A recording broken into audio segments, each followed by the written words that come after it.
ಇಂದು ಈ ಕಾಲ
ಧನ್ಯವಾದಗಳು ಸರ್. ಮುಂದಿನ ಒಂದು ದ್ವಿತೀಯ ಬಹುಮಾನ ವೈಷ್ಣವಿ.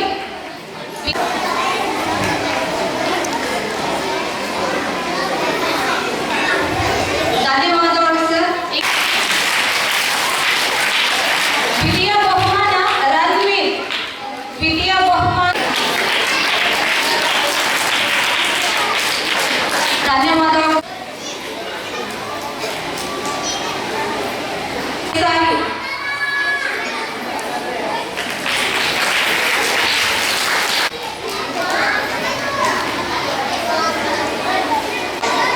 ಈ ಒಂದು ಬಹುಮಾನ ಕಾರ್ಯಕ್ರಮವನ್ನು ಸುಗಮವಾಗಿ ನೆರವೇರಿಸಿ ಇವರು ನೀಡಬೇಕೆಂದು ಅವರಲ್ಲಿ ಕೇಳಿಕೊಳ್ಳುತ್ತೇನೆ. ದ್ವಿತೀಯ ಸ್ಥಾನ ಶಾಮಿದ್. ಸೊಗಸಾಗಿ ಚೆಂದಾಗಿ ನಾನು ನೋಡ್ತಾ ಇದ್ರೆ ನನ್ನ ಸಣ್ಣ ವಯಸ್ಸು ನೆನಪಾಗ್ತಾ ಇದೆ. ನಾನು ಕೂಡ ಈ ವೇಷಧಾರಣೆ ಮಾಡಿದ್ದೇನೆ. ಇಂಥ ಕಾರ್ಯಕ್ರಮವನ್ನು ಮಾಡಿದ ಇವರಿಗೆಲ್ಲ ಟ್ರೈನಿಂಗ್ ಕೊಟ್ಟಿದ್ದ ಶಿಕ್ಷಕರಿಗೆ ನಾನು ತುಂಬ ಹೃದಯದ ಧನ್ಯವಾದಗಳನ್ನು ತಿಳಿಸ್ತಾ ಇದ್ದೇನೆ. ಅದೇ ರೀತಿ ಪೇರೆಂಟ್ಸ್ ಕೂಡ ನಾನು ಅಭಿನಂದನೆಗಳನ್ನು ತಿಳಿಸ್ತಾ ಇದ್ದೇನೆ, ಮಕ್ಕಳನ್ನು ಇಷ್ಟು ಸೊಗಸಾಗಿ ತಯಾರು ಮಾಡೋದಕ್ಕೆ. ಅದೇ ರೀತಿ ನಮ್ಮ ಮಾಧ್ಯಮ ಮಿತ್ರರು ಕೂಡ ನಾನು ಅಭಿನಂದನೆಗಳನ್ನು ತಿಳಿಸುತ್ತಾ, ಈ ಕಾರ್ಯಕ್ರಮವನ್ನು ಚೆನ್ನಾಗಿ ತೋರಿಸಿದರೆ ಮಕ್ಕಳು ಅವರವರ ಟಿ ವಿಯಲ್ಲಿ ನೋಡಿ ಇನ್ನೂ ಮುಂದೆ ಅವರು ಚೆನ್ನಾಗಿ ಈ ಕಾರ್ಯಕ್ರಮದಲ್ಲಿ ಭಾಗವಹಿಸ್ತಾರೆ. ಇನ್ನು ಎಲ್ಲರೂ ಕೂಡ ಭಾಗವಹಿಸಬೇಕು. ನೆಕ್ಸ್ಟ್ ಇಯರ್ ನೋಡೋಣ.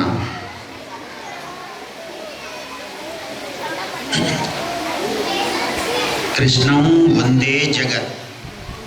ಸೃಷ್ಟಿಕರ್ತ ಆದ ಮಹಾವಿಷ್ಣುವಿನ 8ನೇ ಅವತಾರವೇ ಶ್ರೀಕೃಷ್ಣನ ಅವತಾರ. ಸೈಲೆನ್ಸ್ ಆಗಿರಬೇಕು ಮಕ್ಕಳೇ. ಶ್ರಾವಣ ಮಾಸದಲ್ಲಿ ಕೃಷ್ಣ ಪಕ್ಷಮಿನ ಅಷ್ಟಮಿ ತಿಥಿಯ ದಿವಸ ದೇವಕಿ ವಸುದೇವಿನ 8ನೇ ಸಂತಾನಾದ ಶ್ರೀಕೃಷ್ಣ ಕಂಸರಾಜನ ಕಾರಾಗೃಹದಲ್ಲಿ ಜನ್ಮಿಸುತ್ತಾನೆ. ಎಲ್ಲಿ ಜನ್ಮಿಸುತ್ತಾನೆ ಮಕ್ಕಳೇ?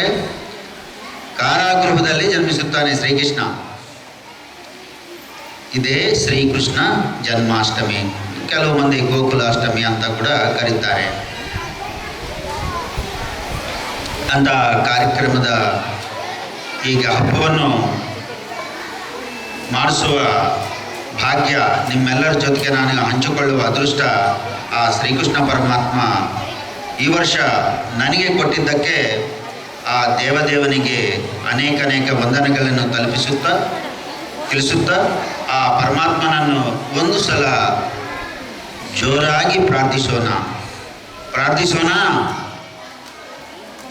ಸರಿ, ನಾನು ಏನು ಅಂತೀನೋ ನೀವು ಅನ್ರಿ.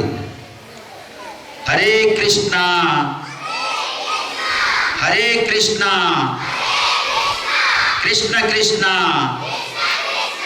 ಹರೇ ಹರೇ ಹರೇ ರಾಮ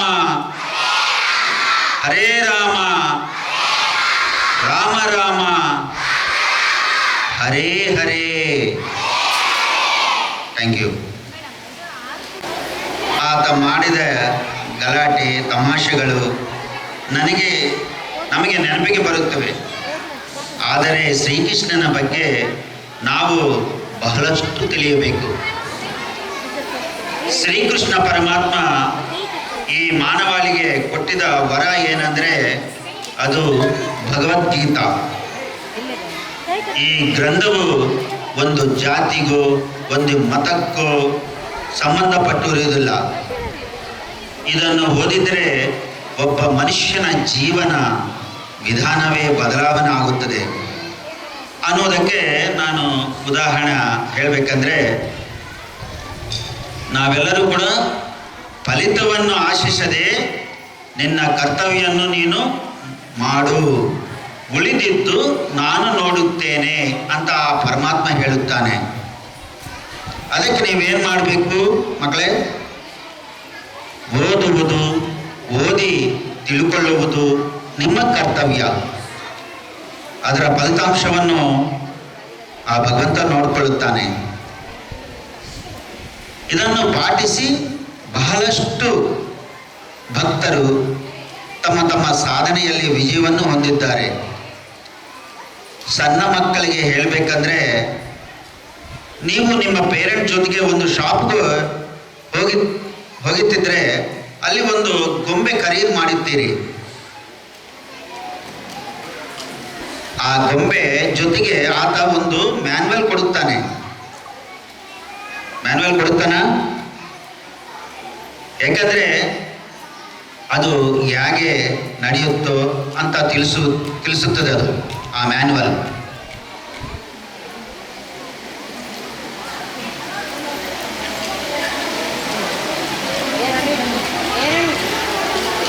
ಅದೇ ರೀತಿ ಭಗವದ್ಗೀತಾ ನಮ್ಮ ಜೀವನದಲ್ಲಿ ನಾವು ಹೇಗೆ ಜೀವಿಸಬೇಕು, ಯಾವುದು ಧರ್ಮ ಯಾವುದು ಅಧರ್ಮ ಅಂತ ಹೇಳುವ ಒಂದು ಮ್ಯಾನ್ಯುವಲ್.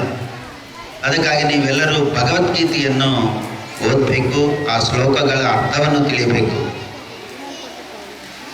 ಅದೇ ರೀತಿ ಮಕ್ಕಳೇ, ಒಂದು ಗಿಡಕ್ಕೆ ಸಣ್ಣದಿದ್ದಾಗೆ ಅದನ್ನು ಸಾಕಿ ನೀರು ಹಾಕ್ತಾ ಇದ್ರೆ ಅದು ಫಲಗಳನ್ನು ಕೊಡುತ್ತದಲ್ವಾ?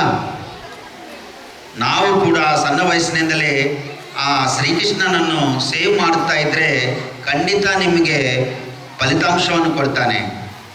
ಅದಕ್ಕೆ ಧರ್ಮೋ ರಕ್ಷಿತೋ ರಕ್ಷಿತ ಅಂತಾರೆ. ಧರ್ಮವನ್ನು ನೀವು ಪಾಲಿಸಿದರೆ ಅದು ನಮ್ಮನ್ನು ರಕ್ಷಿಸುತ್ತದೆ ಅಂತ ನಾನು ಈ ಎರಡು ಮಾತುಗಳನ್ನು ಹೇಳಿ, ಇಷ್ಟಿಗೆ ಟೈಮ್ ಆಯ್ತು ಭಾಳ. ಎಲ್ಲರಿಗೂ ಕೂಡ ಇನ್ನೊಂದು ಸಲ ಶ್ರೀಕೃಷ್ಣ ಜನ್ಮಾಷ್ಟಮಿಯ ಶುಭಾಶಯಗಳನ್ನ ಹೇಳುತ್ತಾ ನನ್ನ ಭಾಷಣೆಯನ್ನು ಮುಗಿಸ್ತಾ ಇದ್ದೇನೆ.